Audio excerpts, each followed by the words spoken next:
What are exchange-traded notes, ETN, and how do they work? If you're new to our channel, then subscribe and stay connected with us by like, comment, and share this video. What are exchange-traded notes? Exchange-traded notes, ETN, are types of unsecured debt securities that track an underlying index of securities and trade on a major exchange like a stock. ETN are similar to bonds, but do not have interest payments. Instead, the prices of ETN fluctuate like stocks. How exchange-traded notes work. An ETN is typically issued by financial institutions and bases its return on a market index. ETNs are a type of bond. At maturity, the ETN will pay the return of the index it tracks. However, ETN do not pay any interest payments like a bond. When the ETN matures, the financial institution takes out fees, then gives the investor cash based on the performance of the underlying index.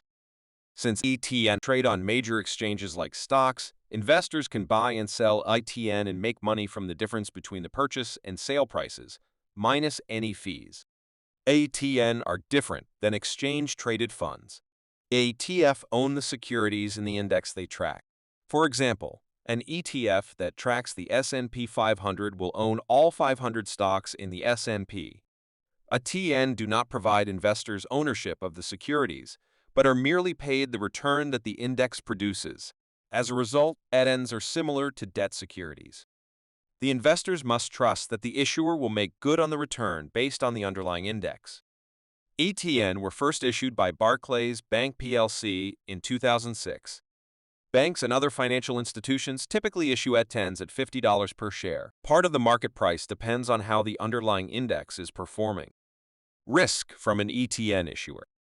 The repayment of the principal invested depends, in part, on the performance of the underlying index.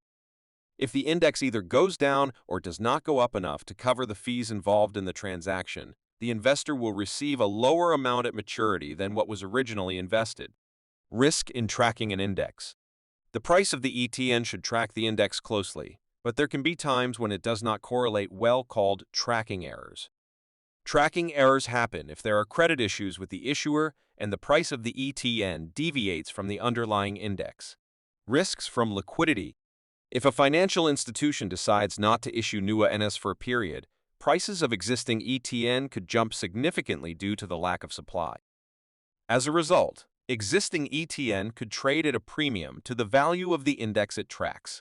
Conversely, if the bank suddenly decides to issue additional ETN, prices of existing ETN could fall due to excess supply.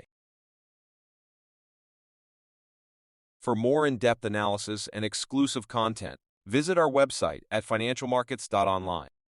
Don't forget to like this video, subscribe to our channel, and hit the notification bell to stay updated on the latest financial trends.